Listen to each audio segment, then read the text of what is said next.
जी, time मिला किसी को रिकॉर्डेड लेक्चर देखने का?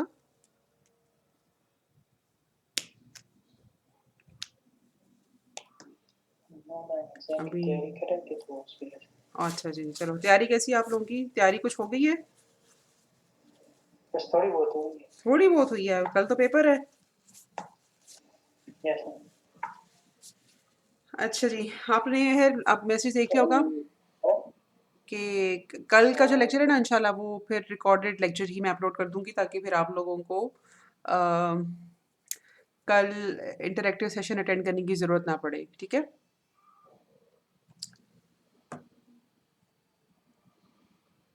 Okay ma'am. अच्छा जी, आज हमने करना है वीक 9 का लेक्चर 1 और मैंने जो लास्ट रिकॉर्डेड लेक्चर अपलोड किया था ना that was about properties of DTFT. तो उसमें सिमेट्री प्रॉपर्टी करवाई थी और अब मैं यहाँ पे सिमेट्री प्रॉपर्टी से आगे लेके चलूँगी।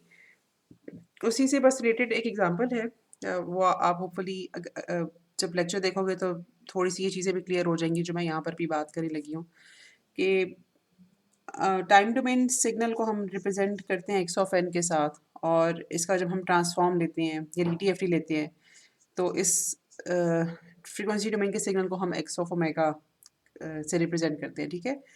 जब हमारे पास एक्स ऑफ ओमेगा का मैथमेटिकल एक्सप्रेशन आ जाता है तो हमें उस एक्सप्रेशन से एक्स ऑफ ओमेगा का, because this is a complex, this might be a complex expression, not might be बल्कि this is a complex expression, ठीक है?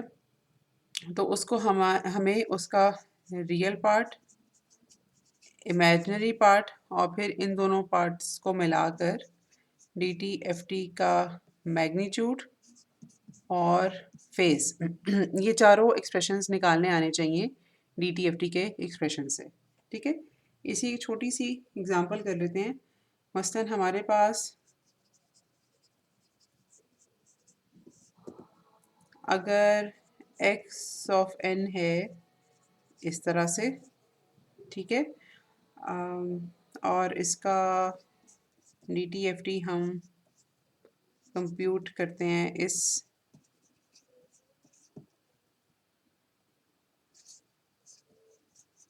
फॉर्मूला से, ठीक है?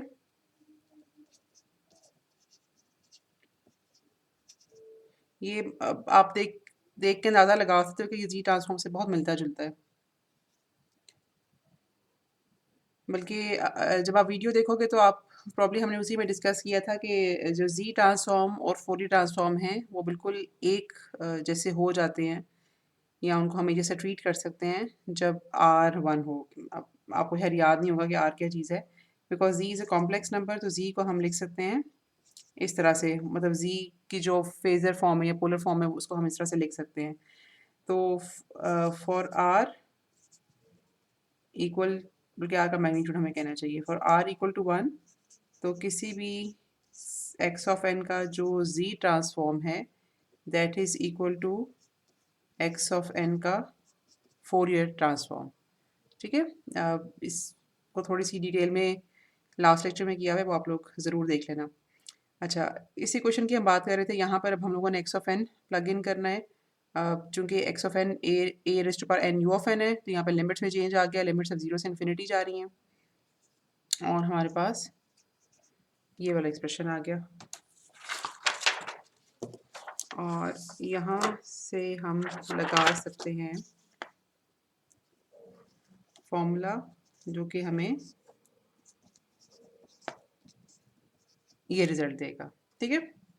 अच्छा, अब हम लोगों ने किया यूँ था कि हमारे पास एक्स ऑफ एन का एक्सप्रेशन था और यहाँ से हम लोगों ने एक्स ऑफ ओमेगा निकाल लिया। हम लोग बेसिकली इस एग्जांपल को सॉल्व कर रहे हैं ये समझने के लिए कि अगर हमारे पास एक्स ऑफ ओमेगा हो तो उससे हम ये चारों एक्सप्रेशंस कैसे निकाल सकते हैं, ठीक है? सबसे पहले हमने करना ये होता है कि जो हमारे पास एक्स ऑफ ओमेगा का एक्सप्रेशन है इसमें जहाँ जहाँ पे जिधर भी कॉम्प्लेक्स एक्सपोनेंशियल आ रहा है ना उसके ऊपर आइडेंटिटी अप्लाई करनी होती है। तो आइडेंटिटी अप्लाई करने के बाद इस इक्वेशन को हम लिख सकते हैं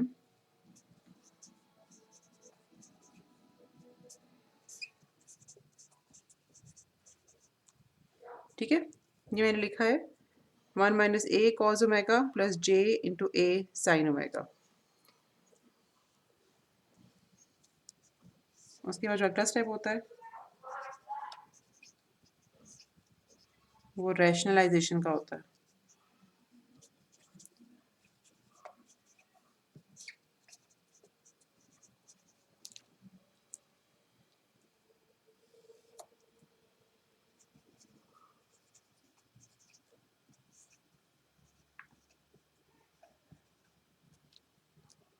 ठीक है,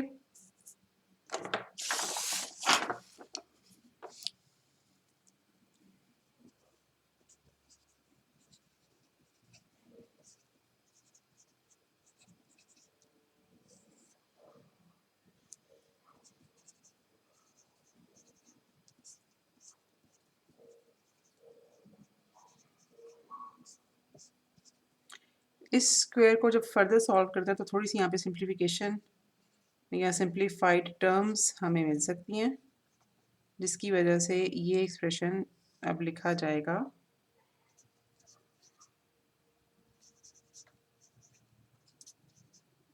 इस तरह से। अच्छा, यहाँ तक सारे स्टूडेंट्स पहुँच जाएंगे? क्या हाल है?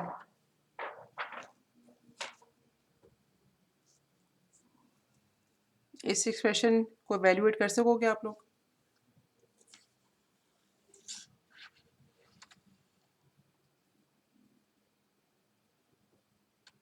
अच्छा चलो, क्योंकि ये एक्सप्रेशन निकालना इतना मुश्किल नहीं है, मैं ज़्यूम कर रही हूँ कि आप निकाल लोगे।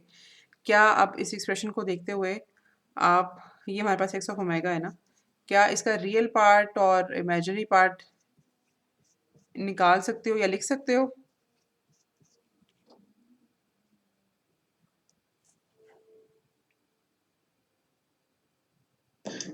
Yes ma'am. ठीक है, और आपके पास एक दफ़ा जब रियल पार्ट और इमेजिनरी पार्ट आ जाएंगे तो वहाँ से मैग्नीट्यूड और फेस भी लिखा जा सकता है, राइट? मतलब मैग्नीट्यूड कैसे लिखेंगे अगर हमारे पास ये दोनों पार्ट्स हैं तो?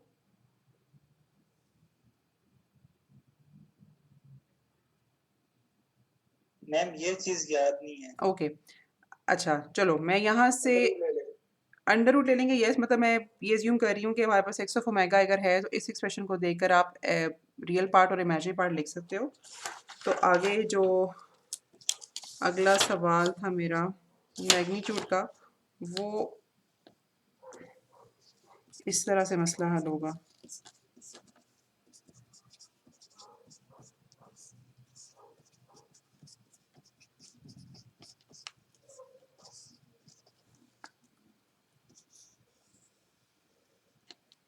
ठीक है, अब शायद थोड़ा सा याद आ गया हो आपको। और फेज, फेज कैसे लिखते हैं अगर ये दोनों पार्ट्स अवेलेबल हों तो?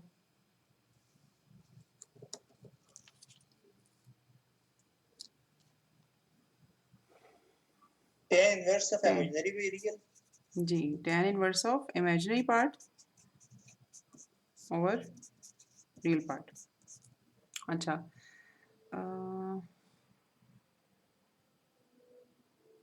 ओके, एक इसमें इम्पॉर्टेंट चीज़ ये है, हाँ, कि मैंने अगेन अब आप लोगों ने शायद पिछला लेक्चर अभी तक देखा नहीं है, उसमें थोड़ा सा आपको ये बताया था कि अगर हमारे पास एक्स ऑफ ओमेगा का एक्सप्रेशन है ना, तो उसको अक्सर आपको कोई सवाल ऐसे भी आ सकते हैं कि जी एक्स ऑफ ओमेगा निकालें, इसका एक्सप्रेशन निकालें और फिर इसको प्लॉट भी करें। तो अभी जब तक तो ऑनलाइन सिस्टम है तो आप थोड़ा सा इस चीज़ का फ़ायदा उठा सकते हो कि अगर आपने कोई प्लॉट वगैरह बनाया है तो, और अगर आपने इसको वेरीफाई करना है तो आप मैटलैब का इस्तेमाल कर सकते हो। तो जो ये यहाँ तक अगर आप पहुँच जाते हो, मतलब इस एक्सप्रेशन तक, तो बेसिकली इस एक्सप्रेशन को अगर आप वर्सेस ओमेगा प्लॉट कर लो तो आपको मैग्नीट्यूड प्लॉट मिल जाएगा। ठीक है, और थोड़ा सा मतलब ये कि आपकी मतलब ये एक्सप्रेशन अगर आपका ठीक है तो प्लॉट भी ज़ाहिर सी बात है कि आपका ठीक ही बनेगा। तो मतलब ये थोड़ी सी चीज़ आपको मैटलैब में करनी आनी चाहिए। अच्छा, ओके, अब यहाँ से ऑनवर्ड्स हमारी कुछ आवन प्रॉपर्टीज़ हैं, उनको हम थोड़ा सा जल्दी कर लेते हैं क्योंकि इनको हमने जी ट्रांसफॉर्म करते हुए बहुत डिटेल में देखा था। मैं थोड़ा सा आपसे पूछती जाती हूँ और आप मुझे रिवाइज कराते जाओ, हो सकता है कि फिर हमें इतनी कहानी यहाँ पे लिखनी ना पड़े। अच्छा जी, लिनियरिटी की प्रॉपर्टी में हम क्या डिफाइन करते हैं? इस प्रॉपर्टी को इसके डीटीएफटी के लिए कैसे डिफाइन करेंगे? थोड़ा सा बेशक आप अपने जहन में जी ट्रांसफॉर्म वाला कॉन्सेप्ट रखो और उस कॉन्सेप्ट को जहन में रखते हुए मुझे डीटीएफटी के लिए लिनियरिटी की प्रॉपर्टी डिफाइन या एक्सप्लेन कर दो।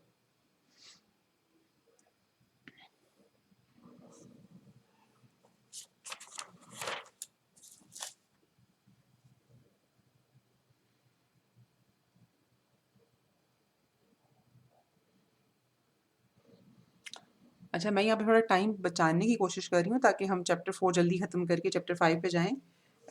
अभी तक तो मैं लिख भी चुकी होती कि इसमें क्या करना है हमने। A A1 xj x of omega plus A1 x1 of omega plus A2 x2 of omega। बिल्कुल ठीक है। आपने सुपरपोजिशन और होमोजेनिटी दोनों इसमें शामिल कर दी है, लेकिन इस बात का बिल्कुल ये मतलब है कि x1n का ट्रांसफॉर्म अगर x1 ओमेगा हो और x2n का ट्रांसफॉर्म अगर x2 ओमेगा हो, और हमें अगर हमारे पास कोई सिग्नल ऐसा हो कि जिसको हम इस फॉर्म में स्प्लिट कर सकें, या हमने मतलब इस सिग्नल का अगर ट्रांसफॉर्म निकालना है, तो that would simply be equal to the sum of these two transforms. ठीक है। अच्छा, अब अगर हमारे पास टाइम शिफ्ट आ जाए, ठीक है, अब अगेन आपने जी ट्रांसफॉर्म को जहन में रखना है। पहले बल्कि आप अगर पहले मुझे आप जी ट्रांसफॉर्म के लिए बताओ और फिर इसको हम डी टी एफ टी के लिए करते हैं। मैं फाइंड आउट करना चाह रही हूँ एक्स ऑफ एन माइनस के का ट्रांसफॉर्म। ठीक है, अगर हम इसके ऊपर जी ट्रांसफॉर्म लगा रहे होते तो कैसे लिखते इसको? क्योंकि ये बिल्कुल अभी अभी पढ़ा है तो थोड़ा सा याद होना चाहिए।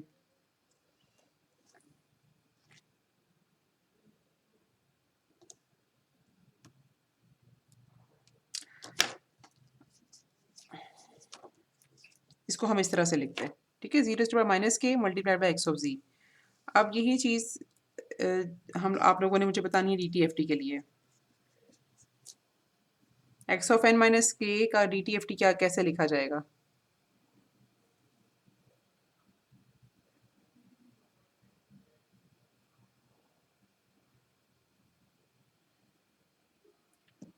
मैम ओमेगा माइनस के बजाय जी, यहाँ तो हम तब एक्स ऑफ ओमेगा आ गया ना एक्स ऑफ जी की जगह, और जीरो टू माइनस के की जगह हम क्या लिखेंगे?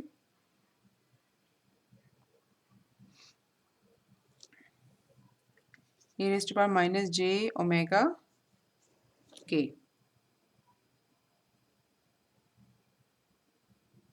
ठीक है, इसका प्रूफ अब आप लोग कर सकते हो क्योंकि इस टाइम शिफ्ट के प्रूफ को हम लोगों ने जी ट्रांसफॉर्म के लिए किया था। तो अगर आपको वहाँ पे समझ आ गई थी तो उम्मीद है कि आपको ये फॉर्मूला भी आप डिराइव कर सकते हो कि ये किस तरह से आया।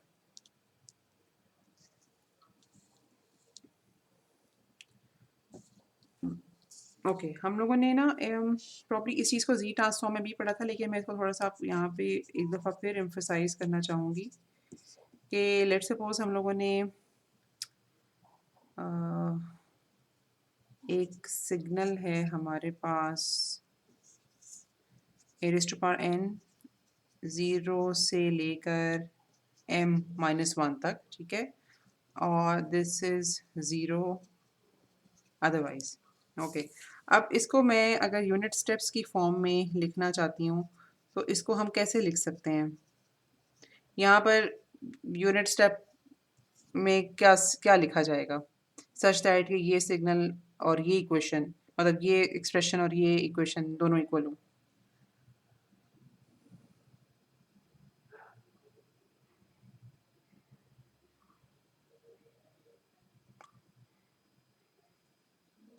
ए रेज़ टू पावर n हमारे पास अवेलेबल है 0 से लेकर m माइनस 1 तक, ठीक है, total m number of samples available हैं। इसी एक्सप्रेशन को यूनिट स्टेप्स की फॉर्म में लिखना है, कैसे लिखेंगे? यहाँ पे स्पेसिफिकली क्या आएगा?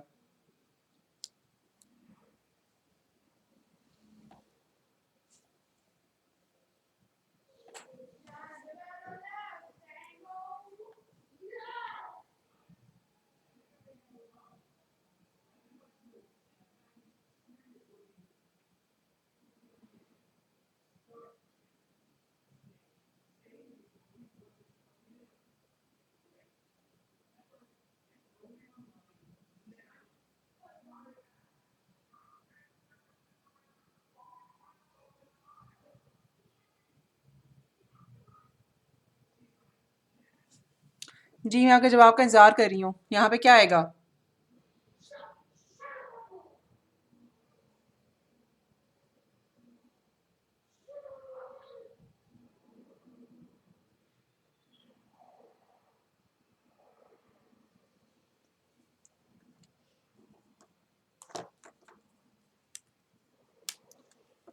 अच्छा, ये अगर एक्सप्रेशन लिखा जाए u of n n minus, minus m जी मैं हर पूछने लगी थी कि ये एक्सप्रेशन किसके बराबर होता है, लेकिन आपका जवाब ठीक है, u of n minus m। ठीक है, इसका मतलब ये होगा कि जो m time instant m capital M के ऊपर जो सैंपल है वो, और उसके बाद वाले सारे सैंपल्स जो हैं वो कैंसिल आउट हो जाएंगे, और हमारे पास जो ए रेज़्ड टू पावर n है वो सिर्फ इन सैंपल्स के लिए एग्जिस्ट करेगा। अच्छा, अब इसके ऊपर हम लोगों ने टाइम शिफ्टिंग की प्रॉपर्टी लगानी है, तो इस एग्जांपल को स्पेसिफिकली इसलिए किया है कि ये तो हम लोगों ने भी देखा है ना कि a raised to power n u of n का ट्रांसफॉर्म या DTFT कैसे लिखा जाता है।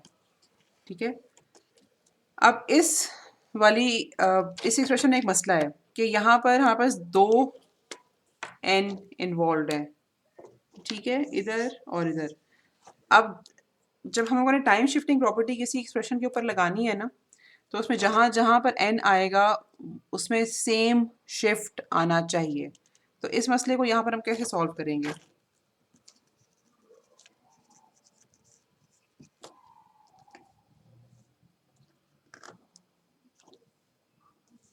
जी,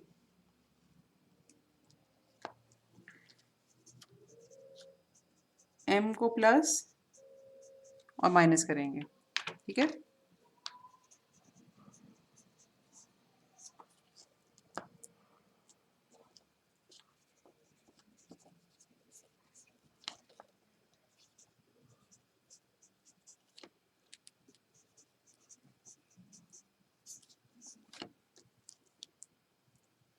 और इसके साथ मल्टीप्लाई हो रहा है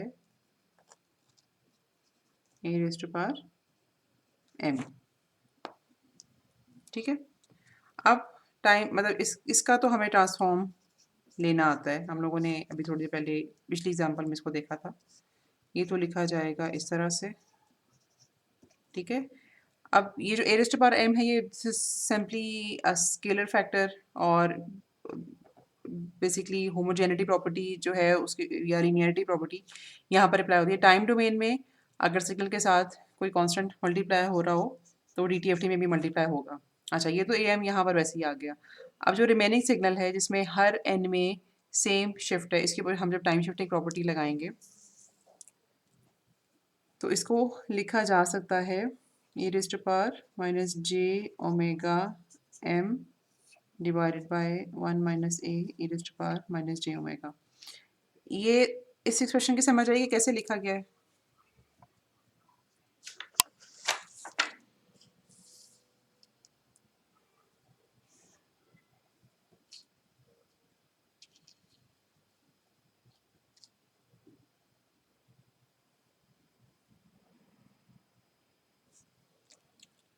ओके, आई एम अज्यूमिंग कि आपको समझ आ गई है।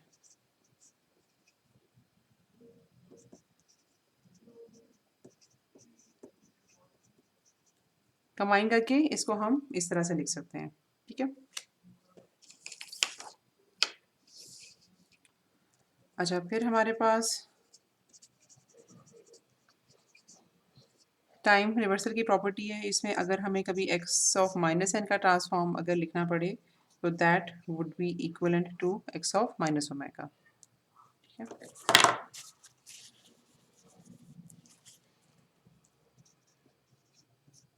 अज्यूमिंग कि x ऑफ n का ट्रांसफॉर्म हमारे पास है, तो x ऑफ माइनस n का निकालना हो तो वो इसके बराबर होगा।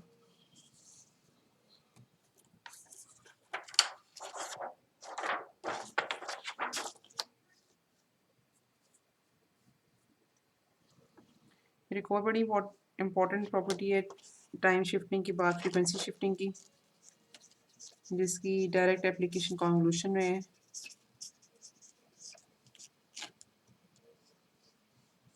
अच्छा, in frequency shifting what we do is that अगर हमारे पास फ्रीक्वेंसी डोमेन में शिफ्ट आए तो वो बेसिकली किसके इक्विवेलेंट होता है कि टाइम डोमेन में जो सिग्नल है वो एक कॉम्प्लेक्स एक्सपोनेंशियल से मल्टीप्लाई किया गया है। अब ये टाइम शिफ्टिंग और फ्रीक्वेंसी शिफ्टिंग प्रॉपर्टी में डिफरेंस है ना, वो मतलब साइन का है, ठीक है। फ्रीक्वेंसी शिफ्टिंग में अगर यहाँ पे मतलब डिले है तो यहाँ पे अगर आप देखो तो बेसिकली पॉजिटिव साइन लगा हुआ है। टाइम शिफ्टिंग में साइन सेम रहता है, यहाँ पर अगर माइनस साइन है तो यहाँ पर माइनस साइन आएगा, ठीक है। फ्रीक्वेंसी शिफ्टिंग में साइन का डिफरेंस आता है। अच्छा जी, इसी प्रॉपर्टी को अप्लाई किया जाता है डायरेक्टली मॉड्यूलेशन की प्रॉपर्टी में, सच दैट कि हमारे पास अगर टाइम डोमेन का सिग्नल किसी साइनसॉइडल फंक्शन से अगर मल्टीप्लाई हो जाए तो इसको हम आयलर आइडेंटिटी के थ्रू स्प्लिट कर सकते हैं या लिख सकते हैं इस तरह से, ठीक है। अब further X N E to J omega N हो गया और इसी तरह से X N E to minus J omega not N हो गया। अब जब इस सिग्नल के ऊपर या इस सिग्नल का अगर D T F T compute अगर हमने करना हो, ठीक है, या फुली ट्रांसफॉर्म कंप्यूट करना हो हमने, तो ये जो एक्सप्रेशन है ये बेसिकली हमें दे देगा 1/2 तो यहाँ पर आएगा।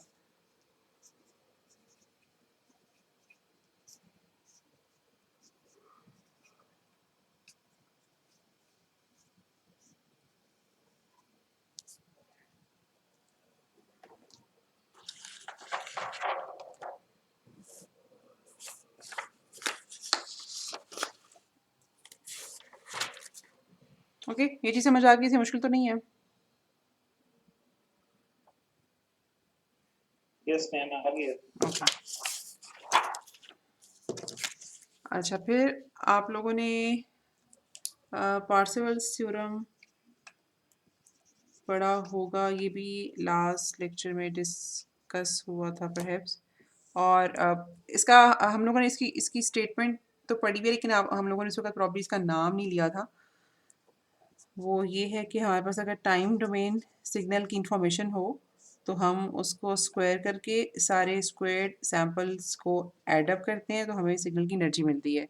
लेकिन अगर इंस्टेड हमारे पास डी टी एफ टी के सिग्नल के स्पेक्ट्रम की इंफॉर्मेशन हो तो हम उसकी एनर्जी डेंसिटी स्पेक्ट्रम निकालते हैं, एनर्जी स्पेक्ट्रम डेंसिटी, और फिर एनर्जी स्पेक्ट्रम डेंसिटी को इंटीग्रेट करते हैं over the principal range with respect to omega to find area under the curve, and then we'll normalize it after multiplying with 1/2 pi, ठीक है। तो इस स्टेटमेंट को कि टाइम डोमेन में कंप्यूट की जाने वाली एनर्जी फ्रीक्वेंसी डोमेन का जो सिग्नल है उससे कंप्यूट की जाने वाली एनर्जी के इक्विवेलेंट है, this statement is called Parseval's theorem. इसको अभी आगे एक एग्जांपल इसी करते हैं, उसमें में भी सॉल्व करेंगे। और फाइनली हमारे पास एक प्रॉपर्टी है which may be termed as differentiation in frequency domain या फिर multiplication with a ramp signal in time domain, ठीक है। डिफरेंशिएशन इन फ्रीक्वेंसी डोमेन या फिर multiplication with a ramp signal in time domain. तो अगर हमारे पास किसी सिग्नल x ऑफ n के साथ सिग्नल n मल्टीप्लाई हो तो डी टी एफ टी में ये फ़र्क पड़ता है कि इसको हम डिफ्रेंशिएट करते हैं और इसको मल्टीप्लाई करते हैं j के साथ।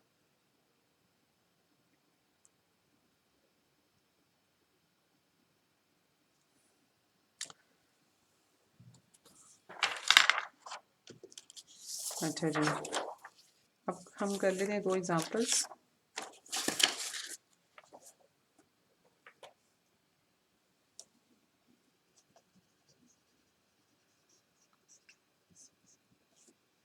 x of omega is equal to j3 plus 4 cos omega plus 2 cos 2 omega sin omega।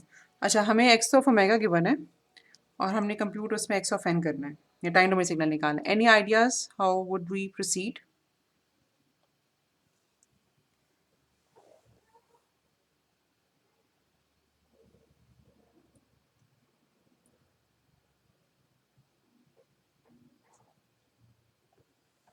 इसमें हम लगाएंगे आइलर आइडेंटिटी।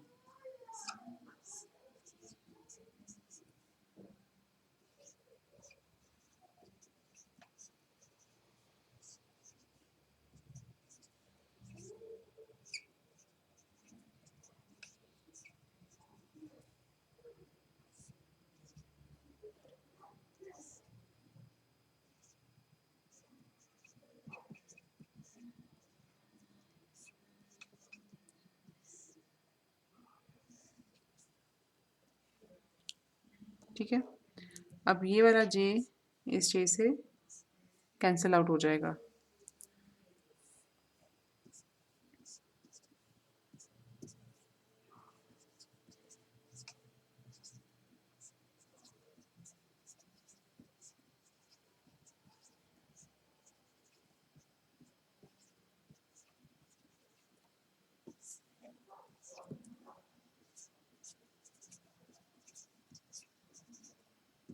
अच्छा, अब अज्यूमिंग कि आप इस मल्टीप्लिकेशन को कैरी आउट कर सकते हो, यहाँ पे जो मेरे पास इसका फाइनल आंसर आता है मैं वो लिख देती हूँ।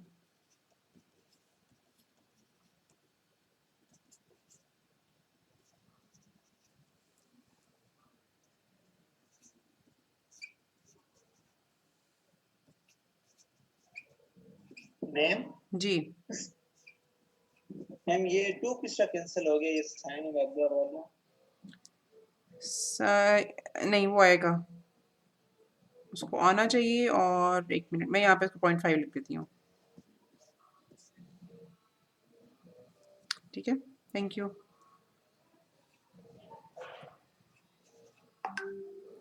अच्छा, अब इस ब्रैकेट को सॉल्व करने के बाद हमारे पास ये आंसर आता है। अच्छा, यहाँ से आगे थोड़ा सा पेशे जी ट्रांसफॉर्म को ज़हन में रखो। थोड़ा सा मुझे सोच के बताओ कि इस एक्सप्रेशन के बाद हमने एक्स ऑफ एन हम कैसे लिख सकते हैं। मसलन जो बिल्कुल पहली टर्म है ना, ई रेज़्ड टू जी ओमेगा, इसके लिए टाइम डोमेन में क्या टर्म आएगी?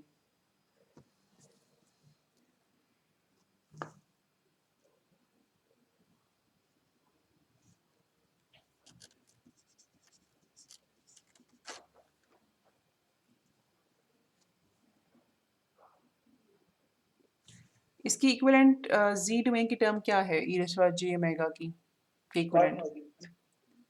1 कहाँ, टाइम डोमेन में 1 की बात आप कर रहे हो कि जी डोमेन में?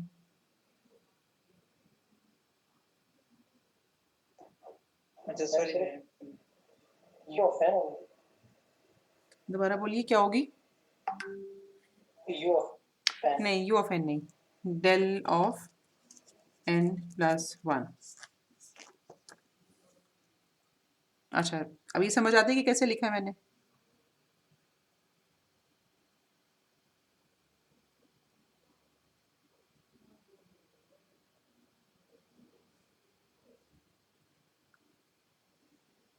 जी बताइए, अगर किसी को नहीं समझ आई तो please let me know. No ma'am, simple की फॉर्म किस तरह लिखेंगे? अच्छा, एक तो वो मैं पहले बता दूं कि ये जो टर्म लिखी गई है ना, ये इस टर्म के लिए मैंने ये टर्म लिखी है। ठीक है, पहली बात तो ये। अच्छा, अब इसको अब जी ट्रांसफॉर्म से, चूंकि मेरा हाल है आपको ज़रा आसानी से समझ आएगी, तो मैं उसके साथ समझाने की कोशिश करती हूँ। ये जो E raise to J omega है, इसके इक्विवेलेंट जी ट्रांसफॉर्म की टर्म क्या होगी? मतलब अगर ओके, ये जो मेरे पास एक्स ओमेगा है ना, इसको मैंने इसी को एक्स ऑफ जी लिखना हो तो E raise to J omega की जगह क्या लिखा जाएगा?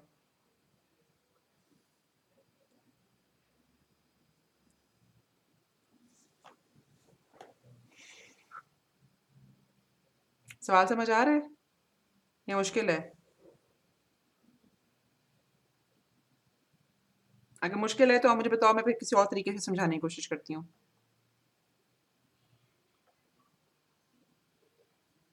ये यस मैम समझा दें।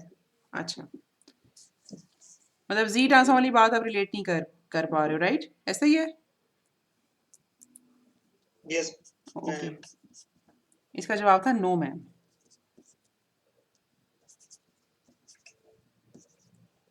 ये इसमें तो मुझे लगेगा समझ आ रही है। अच्छा जी, ये है हमारे पास DTFT का एक्सप्रेशन, ठीक है। अच्छा, अब लेट्स सपोज कि हम यहाँ पे बात कर रहे हैं एक ऐसे सैंपल की जो कि है हमारे पास x रेज़ टू पावर -1 के ऊपर, ठीक है। अब x रेज़ टू पावर -1 के साथ जो एक्सपोनेंशियल सिग्नल मल्टीप्लाई होगा उसकी पावर कैसे लिखी जाएगी? यहाँ पे मैं क्या लिखूँ एक्सपोनेंशियल की पावर में?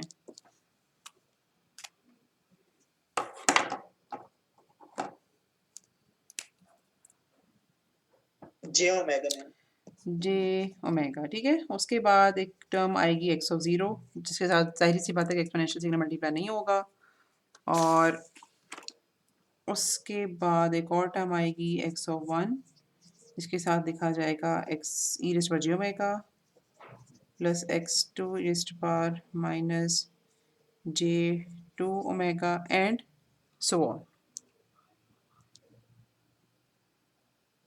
ठीक है। अगर आपको याद आ रहा हो तो इस तरह की चीज़ हमने जी ट्रांसफॉर्म के दौरान भी पढ़ी थी। अच्छा, इसका मतलब ये है कि हमारे पास जब x of omega exponential signals की फॉर्म में हो, जैसे कि ये वाला सिग्नल है हमारे पास, तो हम उसको देखकर टाइम डोमेन में सिग्नल का अंदाज़ा लगा सकते हैं, ठीक है। अब जैसे ये हमारे पास e raise to power j omega था ना, अब आपको अगर ये इक्वेशन समझ आ गई है तो यहाँ से फिर आपको ये समझ आ जाना चाहिए कि मैंने इसको देखकर डेल ऑफ n+1 क्यों लिखा। आइए समझ।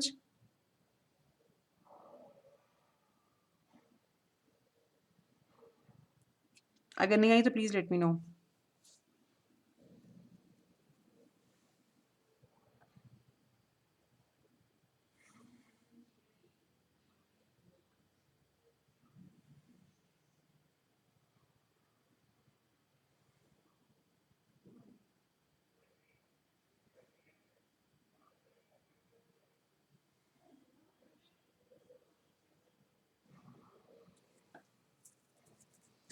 जी बताइए, समझ आइए।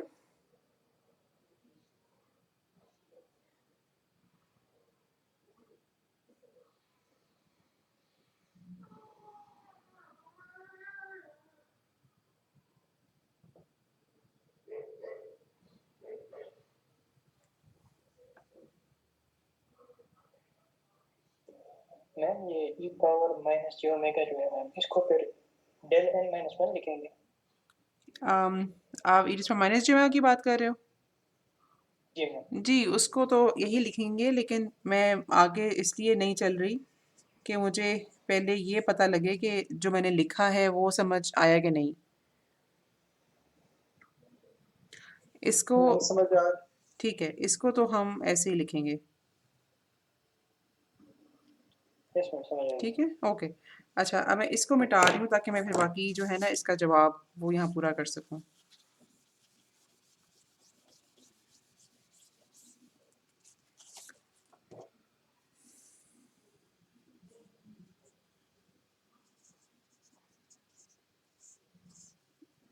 इसके साथ जो मल्टीप्लाइंग कोफिशिएंट है वो बेसिकली एक ऐसा कोफिशिएंट है जो कि n इज इक्वल टू -2 पे है।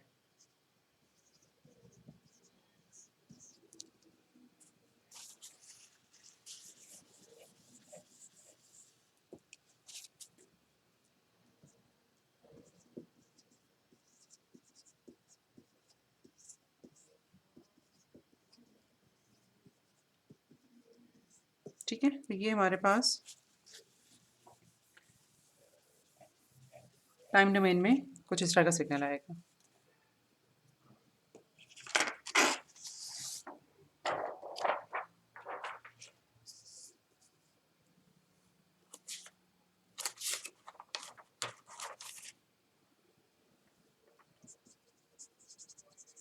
अच्छा, अब हमारे पास एक और एग्जांपल है जिसमें x ऑफ n हमें गिवन है और कुछ DTFT से लिंक्ड कुछ मैथमेटिकल एक्सप्रेशंस हैं जिनको हमें इवैल्यूएट करना है।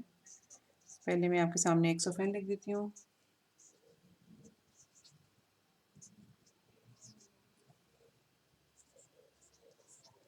और ये एक्सप्रेशन वेरी कर रहा है -6 से लेकर 2 तक, ठीक है। n इज इक्वल टू 0 वाला सैंपल कहाँ पर होगा?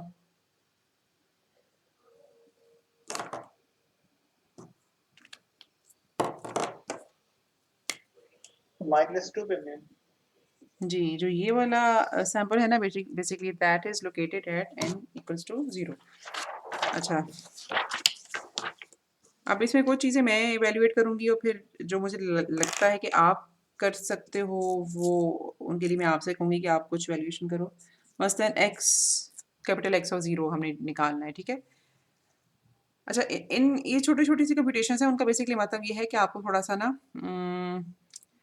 ये टाइम डोमेन की इन्फॉर्मेशन से DTFT की क्वेश्चन निकालनी है। इसका बेसिकली मतलब ये है, या आपको ये समझ आए कि ये कैसे इन्फॉर्मेशन लिंक्ड है। इसको DC गेन भी कहते हैं। और हम थोड़ा-सा x ऑफ n को देखते हुए, यानी कि जब हम इसको निकालेंगे तो हमें ये भी समझ आ जाएगी कि इस वाले x ऑफ n का जब DTFT कंप्यूट किया जाएगा तो उस पे exactly omega is equal to 0 के ऊपर सिग्नल की क्या वैल्यू होगी, ठीक है? थोड़ा-सा अगर डेप्थ में जाएँ तो इन कैलकुलेशंस का ये मकसद है। अच्छा, ट्रांसफ़ॉर्म का जो फ़ॉर्मूला है ना, वो है इस तरह से, ठीक है। निकालना है हमने 0 के ऊपर, तो ओमेगा को हम प्लग इन करेंगे 0, और ओमेगा को 0 डालने के बाद इस एक्सप्रेशन में चेंज ही आएगा कि यहाँ पे तो x ऑफ n, यहाँ पे मतलब e रेज़ टू पावर 0 हो गया, तो इधर सिंपली मतलब 1 लिखा जाएगा, यहाँ कुछ भी ना लिखें बेशक। ओके, तो x ऑफ 0 कैसे कंप्यूट करेंगे? क्या पता चला हमें? कैपिटल X ऑफ 0 कैसे कंप्यूट करेंगे?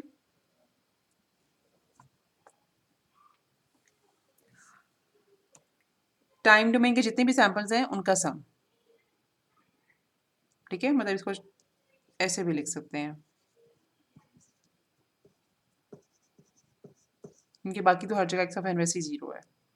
तो इसकी आप कैलकुलेशन करके देखना, मेरे पास ये वैल्यू 12 के बराबर है। क्लियर है ये बात?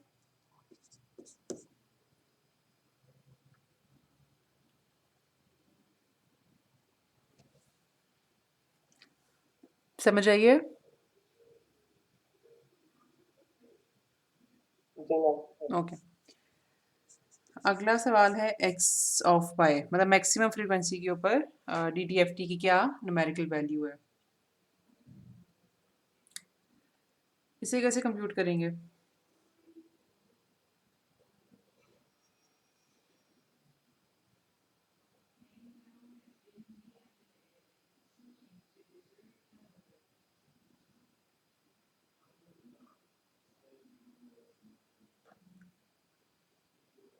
मैम सॉरी, मैक्सिमम किसको कैलकुलेट करेंगे?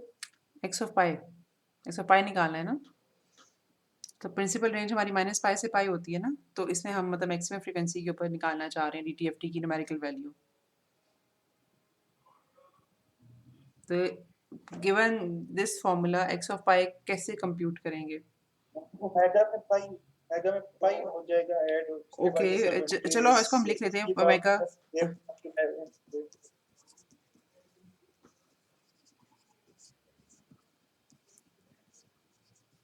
इसके बाद मतलब ये बेसिकली किसके बराबर है?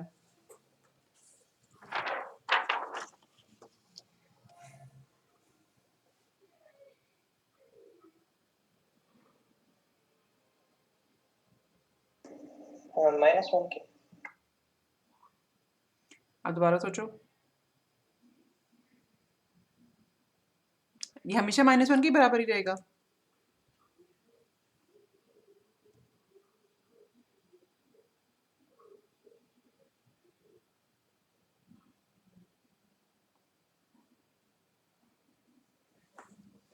क्या ये एक्सप्रेशन हमेशा -1 के बराबर रहेगा?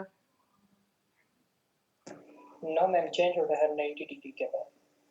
90 डिग्री के बाद नहीं 90 तो नहीं, मुझे लगता है आपको 180 कहना चाहिए। अच्छा ओके, चेंज होके क्या होगा? या 1 होगा या -1 होगा। 1 होगा या -1 होगा? मतलब हम कह सकते हैं कि जैसे cos पाई अगर होगा तो ये -1 होगा, और इसी तरह से cos 2 पाई होगा तो ये 1 होगा, यस एंड सो ऑन। मतलब ऑड्स में ये -1 होगा और इवन में ये 1 रहेगा। तो हम इसको ऐसे लिख सकते हैं फिर।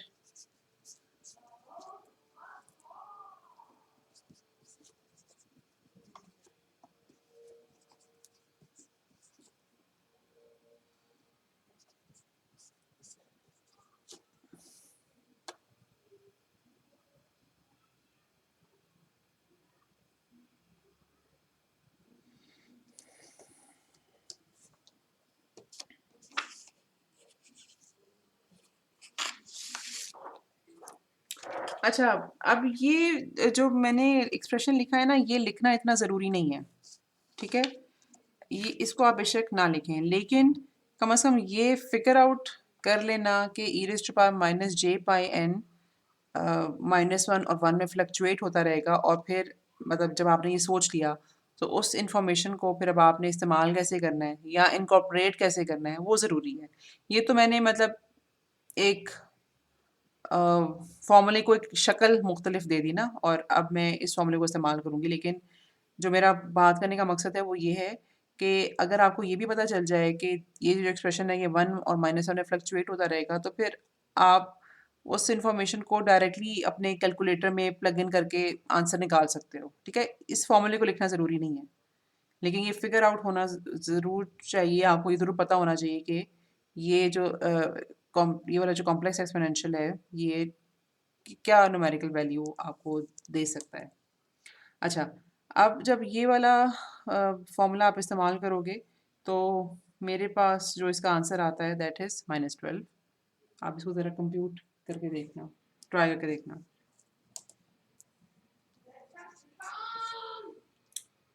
अच्छा जी, इसके बाद हमने निकालना है x ऑफ ओमेगा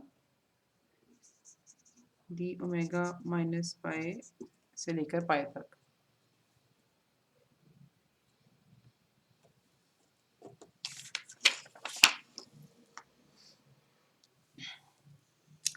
हमारे पास जो सिंथेसिस इक्वेशन है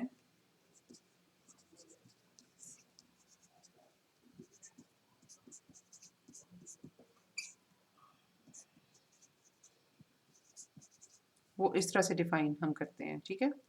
अब ये इक्वेशंस दोनों थोड़ी सी रिलेटेड हैं, लेकिन इसमें ये एक्सपोनेंशियल टर्म जो है ना वो एक्स्ट्रा है। इसको हैंडल ऐसे करेंगे कि n को 0 प्लग इन करेंगे, तो ये एक्सप्रेशन कैसे चेंज हो जाएगा?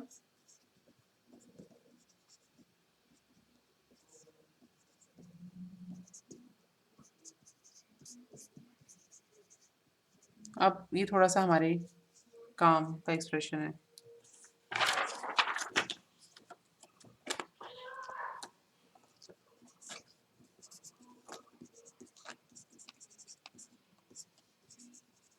जो इंफॉर्मेशन हमें चाहिए that can be computed from this thing.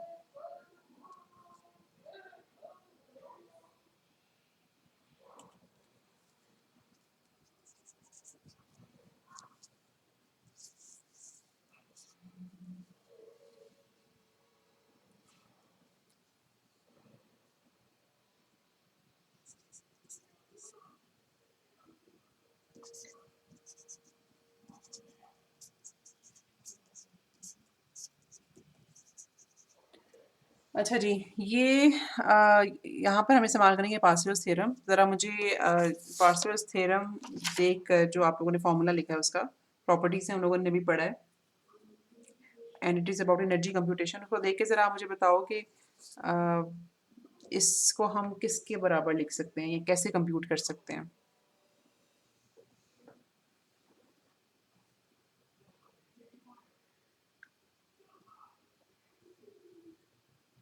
Ma'am हम लिखें on 2 pi -pi to pi x of omega square उसके फॉर्म कर दिए थे जैसा हमने प्रीवियसली कंप्लीट किया। मुझे कुछ फरहान की बात से समझ आई कि एक तो फरहान ने 2 पाई बोला था और कुछ 1 समेशन by 2 पाएंगे, n बाय 2 पाई। 1 by हाँ, तो 1 बाय 2 पाई तो यहाँ मल्टीप्लाई हो रहा था ना, वो इधर आके तो 2 पाई हो जाएगा। ठीक है ओके। जी। और x ऑफ n जो है उसका हम यहाँ पे स्क्वायर ले रहे थे, तो ये एक्सप्रेशन जो है पार्शियल थ्योरम लगा के हमें कुछ इस तरह से रिजल्ट दे देगा। मतलब x ऑफ n तो हमारे पास है ना, उसकी इन्फॉर्मेशन तो हम इस्तेमाल कर सकते हैं, तो हम फिर इस एनर्जी स्पेक्ट्रल डेंसिटी को कंप्यूट कर सकते हैं, को मतलब इंटीग्रेट कर सकते हैं। मेरे पास जो ये रिजल्ट आ रहा है दैट इज इक्वल टू 1972 पाई। ठीक है, और फाइनली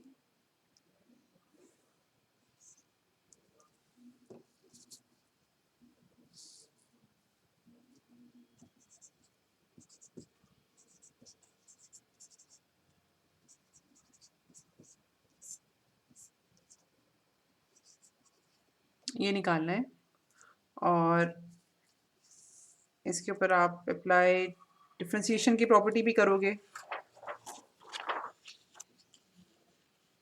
और पार्शियल थ्योरम का भी थोड़ा सा कॉन्सेप्ट जो है ना ऊपर वाला वो इस्तेमाल होगा। तो वो जो फॉर्मूला है डिफ्रेंसिएशन वाला, वो जब हम इसी पर अप्लाई करते हैं तो क्या मिलता है हमें, 2 पाई तो यहाँ पर आएगा।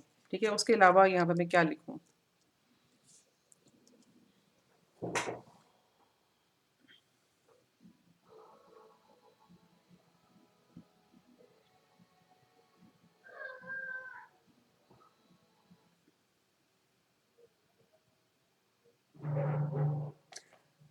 जब डिफ्रेंशिएशन हो रही होती है फ्रीक्वेंसी डोमेन में, तो टाइम डोमेन में हम क्या करते हैं,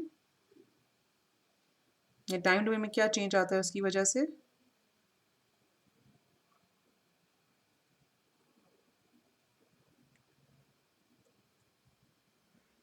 वो डायरेक्ट मल्टीप्लाई जी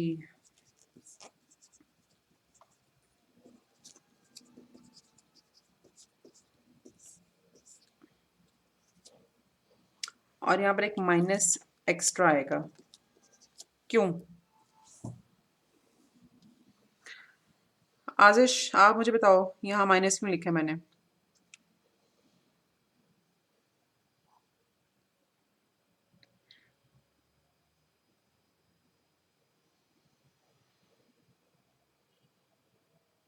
ma'am no idea. No idea. आप आपके सामने इस वक्त डिफ्रेंसिएशन वाली प्रॉपर्टी खुली हुई है?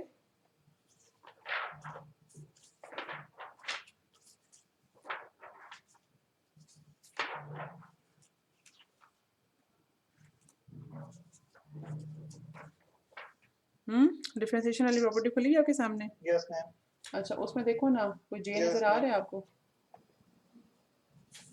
जी मैम, ये मल्टीप्लाई हुआ है। ये मुझे ढूंढ के कहीं से मिल ही गई है, ये जे जो मल्टीप्लाई हो रहा है।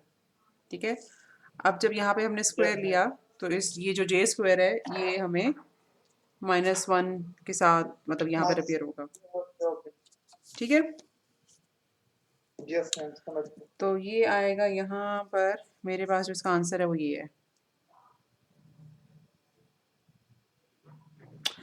अच्छा, अब हमने ना ये चैप्टर हमारा चैप्टर 4 यहाँ पर ख़त्म हो गया है। वैसे तो इसको थोड़ा सा और जल्दी ख़त्म होना चाहिए था, थोड़ा सा ज़्यादा टाइम हमने लिया है इस पे, लेकिन स्टिल इस चैप्टर में हमने सीखा ये है, या इस चैप्टर का नाम भी ये था, frequency domain analysis of signals. ठीक है, अच्छा, इसमें जो हम लोगों ने दो बहुत इंपॉर्टेंट चीज़ें सीखी या देखी वो ये कि सिग्नल अगर पीरियोडिक हो तो उसको फ्रीक्वेंसी डोमेन में कैसे लेके जाते हैं, उसका फ्रीक्वेंसी डोमेन इंफॉर्मेशन कैसे निकालते हैं, या सिग्नल अगर ए पीरियोडिक हो तो उसकी फ्रीक्वेंसी डोमेन इंफॉर्मेशन कैसे निकाली जाती है। अच्छा, एक और टर्म जो इम्पोर्टेंट है, अच्छा इसमें एक और चीज़ ये भी है कि चूंकि सिग्नल यूजली ए पीरियोडिक के होते हैं, पीरियोडिक सिग्नल का तो मतलब ये है ना कि उसमें इंफॉर्मेशन का कंटेंट नहीं है, ठीक है, तो हम सिग्नल को ज़्यादातर ए पीरियोडिक अज्यूम करेंगे। अच्छा, और एनालिसिस का जो टर्म है ना, उसका मतलब ये होता है कि सिग्नल का ब्रेक डाउन, कि सिग्नल को उसके फ्रीक्वेंसी कंपोनेंट्स में ब्रेक करके देखना कि उसमें कौन कौन से फ्रीक्वेंसी कंपोनेंट्स मौजूद हैं, ठीक है। और इसी चैप्टर में एक और इम्पॉर्टेंट बात हमने ये देखी थी कि जो फ्रीक्वेंसी डोमेन एनालिसिस है या डीटीएफटी है या फोरियर ट्रांसफॉर्म जो भी हम इसका नाम कहें, वो सिर्फ एग्जिस्ट करता है स्टेबल सिग्नल्स के लिए। सिग्नल अगर अनस्टेबल हो तो उसके लिए डीटीएफटी एग्जिस्ट नहीं करेगा, ठीक है। ये चीज़ अगेन मेरा हाल है कि मैंने जो लेक्चर रिकॉर्ड करके अपलोड किया था ना, उसमें इस चीज़ का जिक्र किया था। आप लोग एक दफ़ा उसको देखोगे तो थोड़ा सा ज़्यादा अच्छी तरह समझ आ जाएगा। अच्छा, अभी हम जो चैप्टर 5 शुरू करने लगे हैं, आई होप कि आपको वो चैप्टर इंटरेस्टिंग लगेगा क्योंकि इसमें थोड़ी सी फ़िल्टर डिज़ाइनिंग भी शामिल है। That is about frequency domain analysis of systems, ठीक है। उसमें हम एक तो जो टर्म है ना फ्रीक्वेंसी रिस्पॉन्स की, वो बहुत ज़्यादा यूज़ करेंगे, ठीक है। अगेन मुझे बार बार पुराने लेक्चर का रेफरेंस देना पड़ रहा है, वैसे तो इतना कनेक्शन नहीं है, लेकिन कुछ चीज़ें ऐसी हैं जो कि मैंने उसमें जिनका जिक्र किया था, तो वो मुझे फिर इसलिए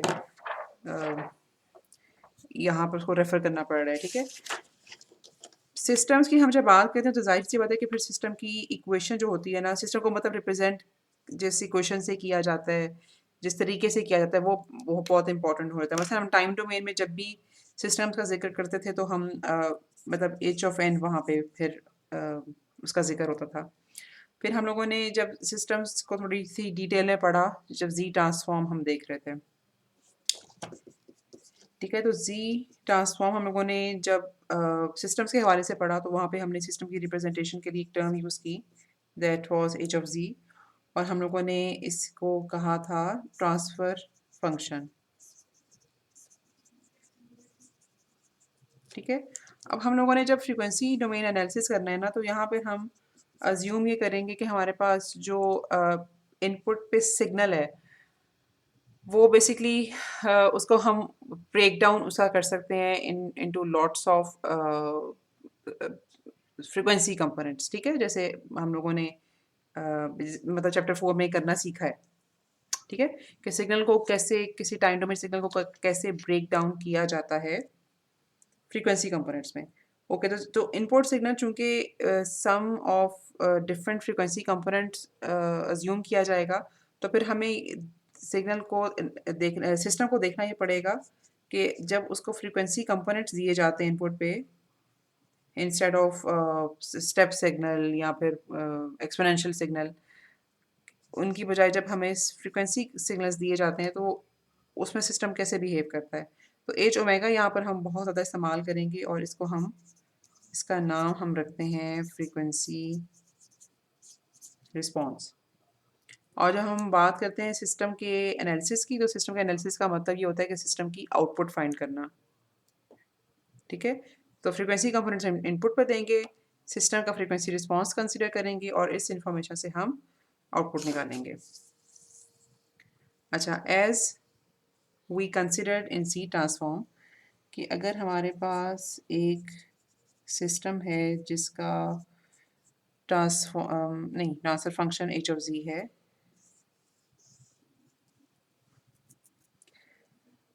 अगर इस सिस्टम की इनपुट इस फॉर्म में है, ठीक है, ये कौन सी फॉर्म है, इसका हमने क्या नाम रखा था, या what is so special about this form, z raise to power plus और minus n, what did we call it?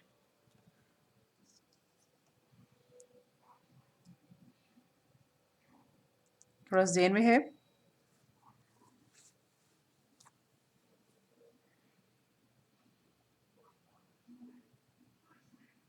अच्छा, चलो मैं एक और जुमला बोलती हूँ, हो सकता है कि आपको याद आ जाए। हम लोगों ने कहा गया था कि अगर हमारे पास x ऑफ n इस फॉर्म में है z⁻± n, तो जो आउटपुट हमारे पास आती है that is basically input signal which is this signal multiplied by h of z। अच्छा, अब शायद आपको याद आए कि इसमें क्या स्पेशल बात है। क्या नाम दिया था हमने इस सिग्नल को, जिसको हम जब इनपुट पे देते हैं तो वो आउटपुट पे अपीयर हो जाता है मल्टीप्लाइड बाय सम फैक्टर।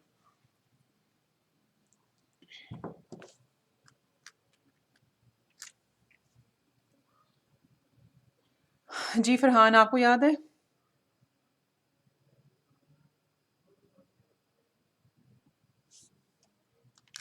याद है तो वैसे नाम क्या था, नाम नहीं याद? वो मुझे याद नहीं है। वैसे तो आप लोगों ने इसको मैथ्स में भी पढ़ा है, आइगन फंक्शन।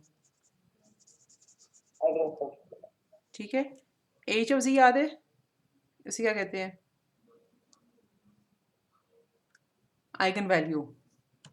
ठीक है, eigen function, whenever we give an eigen function at the input of an LTI system, that eigenfunction gets multiplied with an eigenvalue and appears at output। ठीक है, अच्छा, लेकिन जी, लेकिन अगर इनपुट पे आइगन फंक्शन नहीं है तो हम उस इनपुट को अज्यूम करते हैं कि हम लोगों ने इसको ट्रांसफॉर्म किया एक्स ऑफ जी की फॉर्म में। मतलब इनपुट पे तो है एक्स ऑफ एन ही देंगे, इनपुट पे तो हम एक्स ऑफ एन ही देते हैं, लेकिन कैलकुलेशंस के लिए हम अज्यूम करते हैं कि इस एक्स ऑफ एन को हमने यहाँ पे ट्रांसफॉर्म किया एक्स ऑफ जी की फॉर्म में, और बेसिकली यहाँ पे जो फिर आउटपुट मिलती है हमें, because this input now is not an eigen function, तो यहाँ पर x of z basically gets multiplied with h of z, but that output is not y of n, it's y of z. ठीक है, इन दोनों में थोड़ा difference है।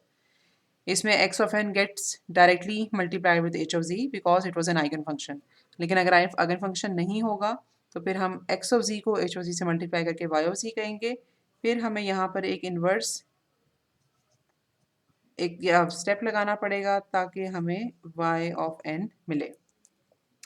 ठीक है, अच्छा, अब इसी चीज़ को एक्सटेंड करते हैं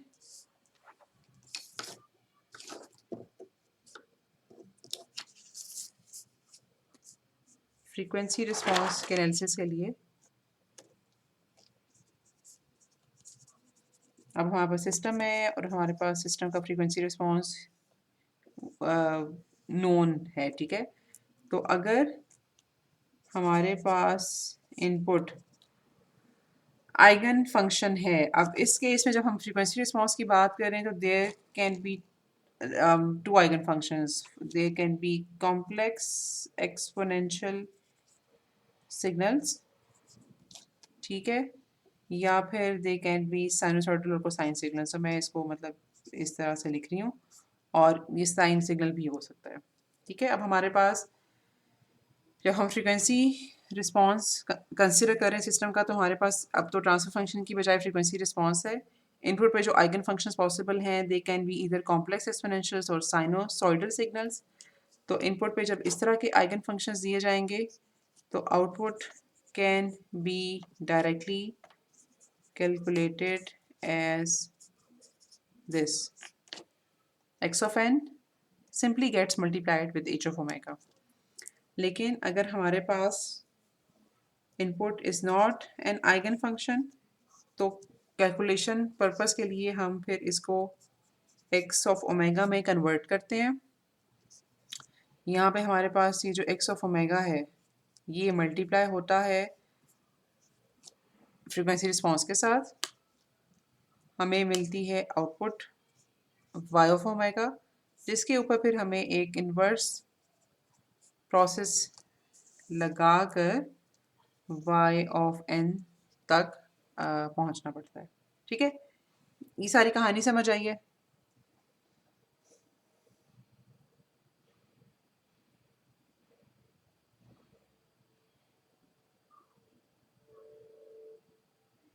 मैम ये सेकंड पार्ट से रिपीट करनी है।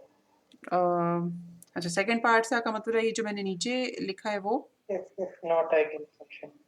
अच्छा, अगर अगर इनपुट आइगन फंक्शन ना हो तो कैलकुलेशंस इसकी कैसे करते हैं? मतलब इनपुट पे तो ज़ाहिर सी बात है, अगर एक फिजिकल सिस्टम है तो उसकी तो आउटपुट पे आप एक्स ऑफ एन ही दोगे ना, और आपको आउटपुट पे वाई ऑफ एन ही मिलेगा। लेकिन हम इसको कैलकुलेशन पर्पस के लिए कैसे इस्तेमाल करते हैं, या इसकी कैलकुलेशंस हम करते कैसे हैं? वो ये है कि एक्स ऑफ एन को हम ट्रांसफॉर्म करते हैं एक्स ऑफ ओमेगा से। अब ट्रांसफॉर्म कैसे करते हैं वो हम लोगों ने चैप्टर 4 में बड़ी डिटेल से पढ़ा। एक्स ऑफ ओमेगा में ट्रांसफॉर्म इसे किया जाता है, ठीक है। और सिस्टम की आउटपुट कैसे कंप्यूट की जाती है कि वो जो एक्स ऑफ ओमेगा होता है वो मल्टीप्लाई होता है एच ऑफ ओमेगा से, और हमें आउटपुट मिलती है वाई ऑफ ओमेगा। और इस वाई ऑफ ओमेगा के ऊपर फिर हम inverse D T F T लगा के वाई ऑफ एन तक पहुंचते हैं। ठीक है, ये बात समझ आई? Yes, ma'am. अच्छा, अब मतलब इसमें अगर हम इसे गौर से देखें तो अभी बेसिकली दो मुख्तलिफ तरह के सवाल हैं, ठीक है। पहला, या हमें इसमें दो दो तरह की चीज़ें आनी चाहिए। एक तो ये कि अगर हमारे पास इनपुट एक्सप्रेसिबल हो आइगन फंक्शंस की फॉर्म में, मतलब आइगन फंक्शन एक सिंपल आइगन फंक्शन हो, या फिर कोई सम ऑफ आइगन फंक्शंस हो और हम उसको इवेंचुअली किसी तरीके से लिख सकें कॉम्प्लेक्स एक्सपोनेंशियल्स की फॉर्म में या साइनसॉइडल सिग्नल्स की फॉर्म में। तो उस सूरत हाल में आउटपुट कैसे निकलेगी? Because in this chapter we need to see या वी नीड टू नो कि how a system is analysed, या सिस्टम की आउटपुट कैसे निकाली जा सकती है। तो दो ही तरीके हैं। एक तो ये कि अगर इनपुट आइगन फंक्शंस की फॉर्म में लिखी जा सकती है तो हम आउटपुट कैसे निकालेंगे, और अगर इनपुट को हमें एक्स ऑफ ओमेगा में कन्वर्ट करना है तो हम आउटपुट कैसे निकालेंगे। ठीक है, तो हमने इन दोनों तरीकों के बारे में सीखना है। आज हम जो है ना पहले वाला प्रोसेस, ये स्टार्ट करेंगे। शायद ख़त्म ना कर सकें, लेकिन एटलीस्ट थोड़ा कुछ इसका जो कॉन्सेप्ट है ना वो ज़रूर हमें उम्मीद है कि समझ आ जाएगा। ठीक है, अच्छा, दो तीन एग्जांपल्स बल्कि हमें करनी होंगी ताकि इसका जो भी इसके इस टॉपिक के बारे में जो भी सवाल पॉसिबल आ सकते हैं वो थोड़ा सा मतलब सबको हम टच कर लें। पहले हम सिर्फ जनरली देखते हैं कि इसकी कैलकुलेशंस की कैसे जाती हैं। मसलन सवाल ये है कि हमारे पास एक सिस्टम है जिसका इम्पल्स रिस्पॉन्स गिवन है इस तरह से, और इनपुट सिग्नल है इस तरह से, तो सिस्टम की आउटपुट क्या होगी? अब ये बिल्कुल ये जो पहली वाली कैटेगरी है ना इसमें लाई करता है।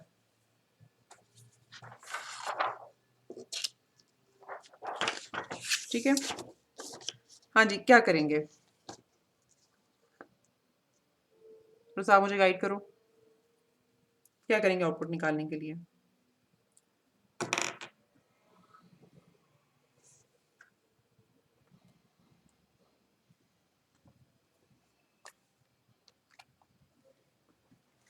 पहला स्टेप क्या होना चाहिए?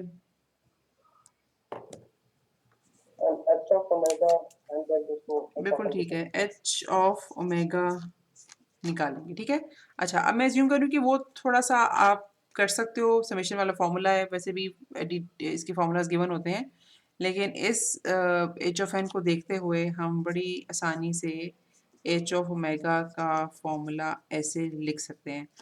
अगर किसी को नहीं समझ आई कि एच ऑफ ओमेगा मैंने कैसे लिखा है तो प्लीज़ आप मुझे बताइए, नहीं तो फिर मैं यहाँ से आगे चलूँगी।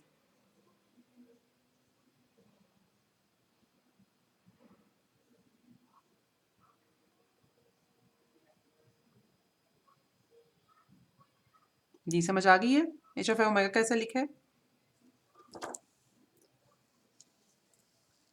yes. ओके, अब मेरे पास Direct formula plus मैंने डायरेक्ट फार्मूला अप्लाई किया। यस, मतलब इसको हम लोगों ने 2-3 दफ़ा देखा है पहले कि A N U of N हो अगर इनपुट पे, तो इसका जो डी टी एफ टी है वो लिखा जाता है इस तरह से। तो कह सकते हैं कि डायरेक्ट फार्मूला अप्लाई किया। ठीक है, अच्छा, अब ये मेरे पास सिस्टम हो गया और इस इनपुट सिग्नल के ऊपर मुझे फाइंड आउट करना है कि सिस्टम की आउटपुट क्या होगी, ठीक है? इनपुट की जो फ्रीक्वेंसी है ना that is π/2. I need to see कि how does this system behaves when an input frequency of π/2 is given to such system. तो मुझे x ओमेगा h ओमेगा को कंप्यूट करना है π/2 के ऊपर, तो इसको हम लिखेंगे इस तरह से, ठीक है? अच्छा, अब आप मुझे बताइए कि ये जो टर्म है ये किसके बराबर है? कैलकुलेटर्स आपके पास होने चाहिए। ये मुझे बताना है आपने किसके बराबर है ये।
जी, ये इतना मुश्किल सवाल तो नहीं है।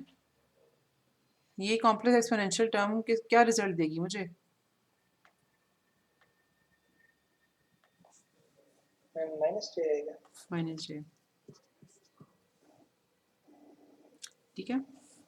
अब यहाँ पे इस एक्सप्रेशन को अगर आप सिंपली अपने कैलकुलेटर में पुट करो ना, तो आपको इसका आंसर मिल जाएगा। मैं इसका उसकी जो है ना पोलर फॉर्म वो यहाँ पे लिख रही हूँ।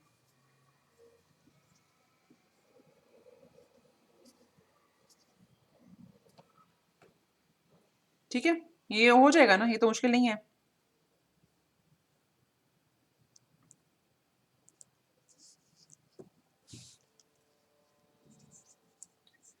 Because input is an eigenfunction, तो output is equal to x of n into h of omega, यानी कि इनपुट क्या थी, e raised to power j π/2 n और h of omega मेरा ये निकला है 0.8944 e raised to power -j26.6, ठीक है? मतलब h of omega has to be evaluated on inputs frequency.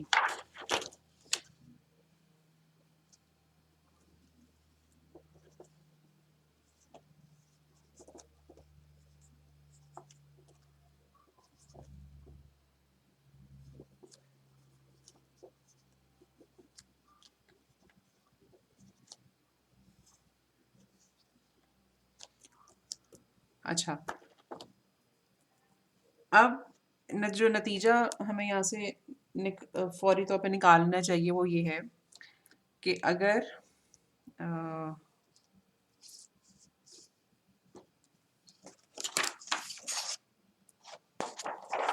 एक सिस्टम जिसका इम्पल्स रिस्पॉन्स ये हो, ठीक है, 1/2 n multiply by u of n, इस तरह के सिस्टम को अगर एक ऐसा सिग्नल इनपुट पर दिया जाए जिसकी फ्रीक्वेंसी π/2 हो, ठीक है? अभी तो मैंने कॉम्प्लेक्स एक्सपोनेंशियल दी है, मैं कॉस के साथ भी आपको करके बताती हूँ। इस तरह के सिस्टम को अगर π/2 रेडियंस पर सेकंड की फ्रीक्वेंसी का इनपुट सिग्नल दिया जाए तो होगा यूँ कि वो आउटपुट पे थोड़ा सा अटेनुएट होकर निकलेगा। अब उसका जो आउटपुट का एम्पलीट्यूड होगा that won't be equal to 1, वो थोड़ा अटेनुएट होकर 0.89 हो जाएगा और थोड़ा उसमें फेज शिफ्ट ऐड हो जाएगा। अच्छा, मैं बताने आपको ये लगी थी यहाँ पर कि अगर कॉम्प्लेक्स एक्सपोनेंशियल की बजाय हमने इनपुट को दिया होता if cos y by 2n, तो इसी प्रोसीजर को फॉलो करते हुए हम आउटपुट का बिल्कुल यही वाला एक्सप्रेशन लिखते, यहाँ पे e raise to power j pi by 2n की जगह कोसाइन की टर्म लिखते और हमारे पास जो आउटपुट आती दैट वुड हैव बीन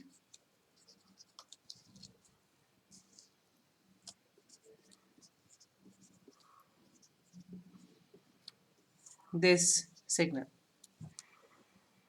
ठीक है, अगर इनपुट कॉम्प्लेक्स एक्सपोनेंशियल की बजाय कोसाइन या साइन सिग्नल के तौर पे दिया जाता तो हमारे पास ई वाली आउटपुट आती।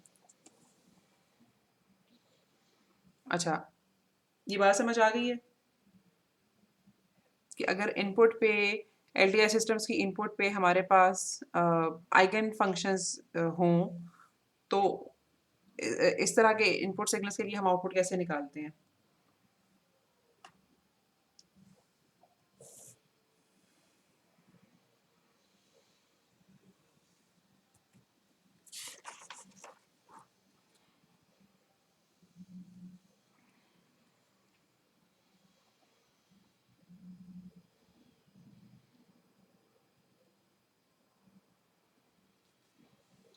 जी, मुझे आपसे जवाब चाहिए प्लीज़।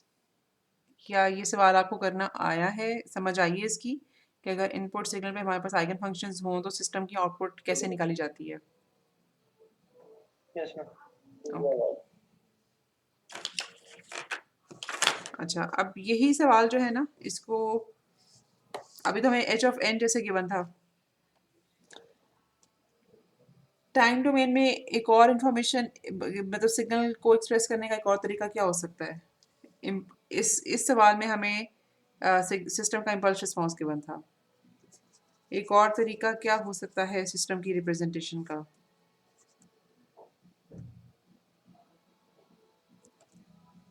Step response के वाले. हो सकता है यस, लेकिन हम लोगों ने स्टेप रिस्पॉन्स की बजाय एक और वे ऑफ रिप्रेजेंटेशन का ज़रा ज़्यादा जिक्र किया है, डिफरेंस इक्वेशन। ठीक है, अब हमें सिस्टम की डिफरेंस इक्वेशन गिवन है।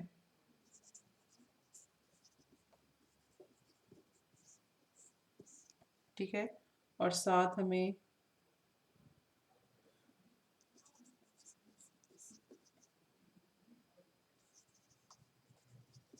इनपुट सिग्नल गिवन है।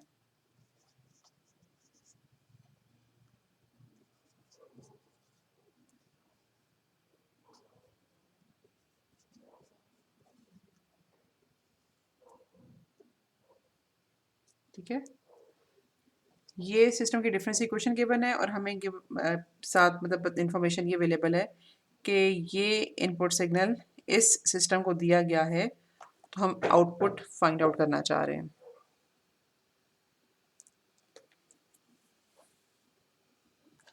ये बिल्कुल उसी पैटर्न का सवाल है जैसे हम लोगों ने पहले किया है। पहले हम लोगों ने बिल्कुल सिंप्लीफाइड तरीके से देखा है, लेकिन इसी सवाल को करने का या इसी सवाल को पूछे जाने का एक ये तरीका भी हो सकता है।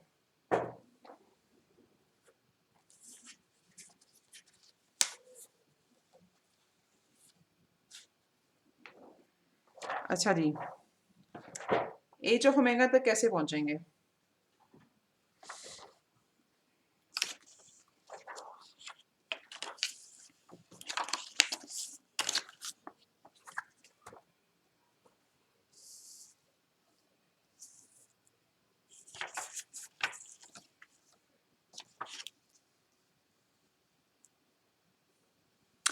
एच ऑफ ओमेगा तक कैसे पहुंचेंगे?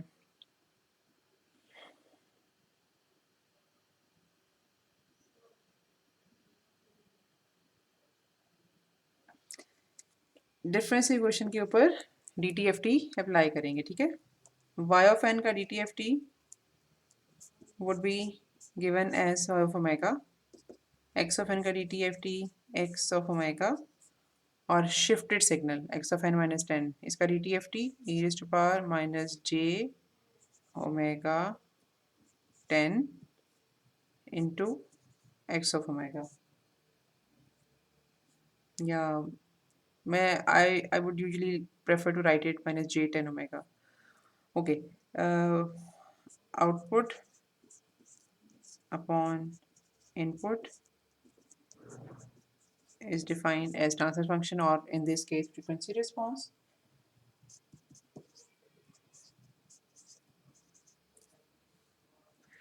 ठीक है, समझ आया?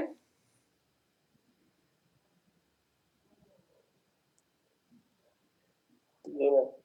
Okay. अच्छा, अब we need to check this frequency response on two frequencies, ठीक है? मसलन पाई बाई 10 की हम बात करते हैं तो h पाई बाई 10 पे हम ज़रा पहले देखते हैं कि क्या आएगा.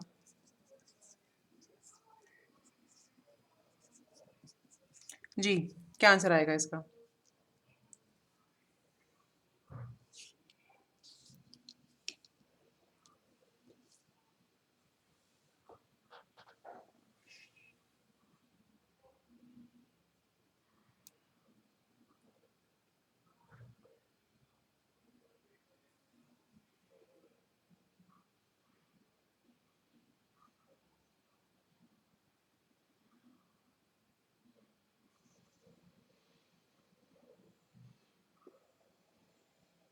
जीरो। 0.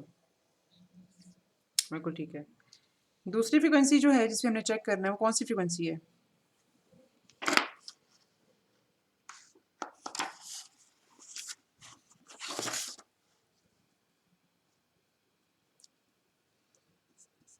सिस्टम को किस फ्रीक्वेंसी के लिए चेक करना है हमने?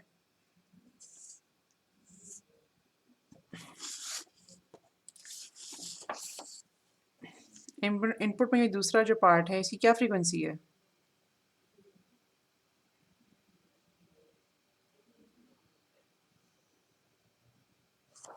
Pi by 3.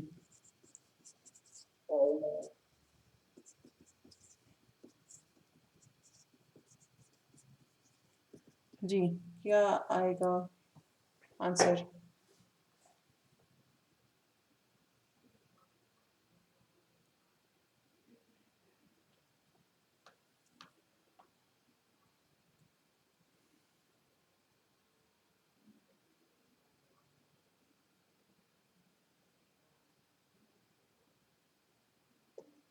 मैम कॉम्प्लेक्स में वैल्यू हो रही है। हाँ, कोई बात नहीं. आप बताओ मुझे क्या वैल्यू आई आपके पास? 1 प्लस 1 प्लस 0.5। अच्छा ओके यहाँ 0.5 1 प्लस माइनस 0.5 तो 0.5 मैंने 0. आगे 0.86। बिल्कुल ठीक है. ये ठीक है. अच्छा, इसको अगर हम कन्वर्ट करें पोलर फॉर्म में तो हमें मिलेगा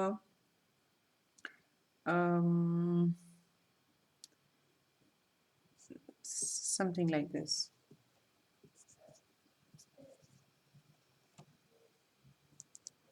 ठीक है, इस रेक्टेंगुलर फॉर्म को मैंने पोलर फॉर्म में कन्वर्ट किया.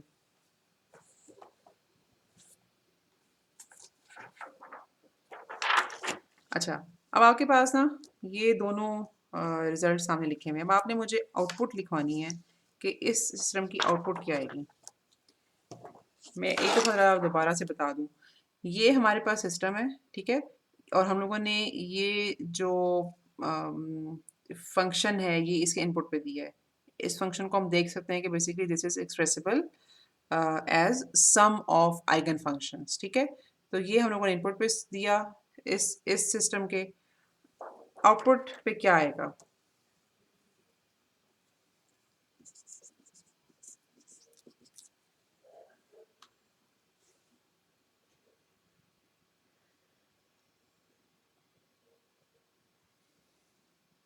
मैम एक्स ऑफ तो एक्स ऑफ लेगा। दोबारा बोलिए, सॉरी. हाँ वो तो ओके, वो तो इक्वेशन आप शायद मुझे बता रहे हो, ठीक है. लेकिन मैं एक्सपेक्ट कर रही थी कि आप मुझे मतलब फाइनल आंसर बताओगे?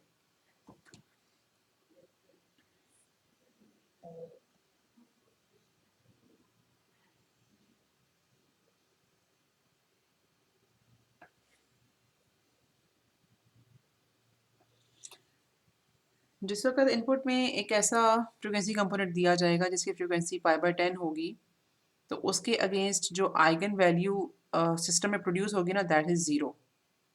ठीक है, इसका मतलब ये है कि एक ऐसा फ्रिक्वेंसी कंपोनेंट जिसकी फ्रिक्वेंसी π/10 होगी, वो सिस्टम में जब एंटर होगा तो सिस्टम उसे कम्प्लीटली एलिमिनेट कर देगा। ठीक है, लेकिन सिस्टम को अगर ऐसा इनपुट सिग्नल दिया जाए जिसकी फ्रीक्वेंसी π/3 हो, तो उसके अगेंस्ट सिस्टम उसको जिस आइगन फंक्शन से मल्टीप्लाई करेगा, ये उसका ये इसकी आइगन वैल्यू है। तो जब ये सिग्नल, ये वाला कंप्लीट सिग्नल हम इस सिस्टम को इनपुट पे देंगे, तो वी वुड गेट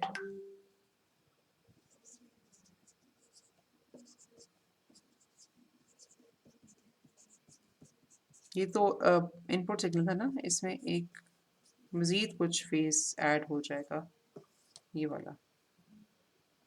इसको हम लिख सकते हैं, मतलब यहाँ तक छोड़ दें तो भी ठीक है, और इसको हम ऐसे भी लिख सकते हैं।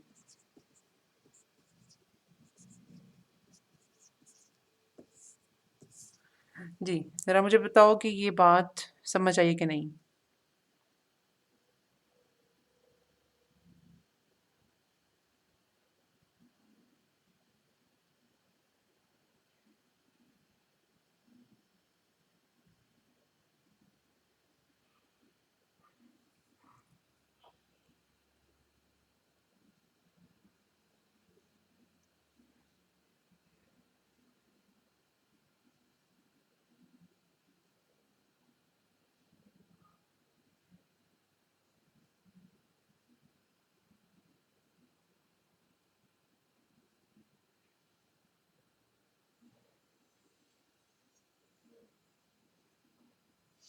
जी बताइए, ये बात समझ आई है?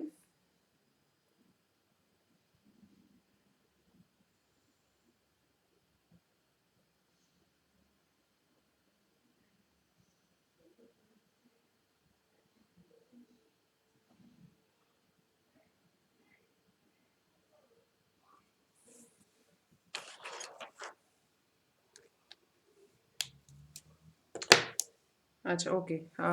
आप लोग जवाब नहीं दे रहे तो मैं अज्यूम करती हूँ कि आपको समझ आ गई है। चलिए जी, ठीक है, यहाँ पे हम लेक्चर ख़त्म करते हैं आज का। इंशाल्लाह कल का लेक्चर आपको रिकॉर्डिंग मिल जाएगी उसकी, और पुराना लेक्चर भी आप लोग देख लेना, और कल का जो लेक्चर अपलोड होगा उसको भी देख लेना। आपका जो मिड टर्म होगा वो इंशाल्लाह पहले 4 चैप्टर्स में से आएगा, ठीक है? जो इंशाल्लाह कमिंग मंडे को क्लास होगी उसमें। ठीक है जी, अल्लाह हाफ़िज़।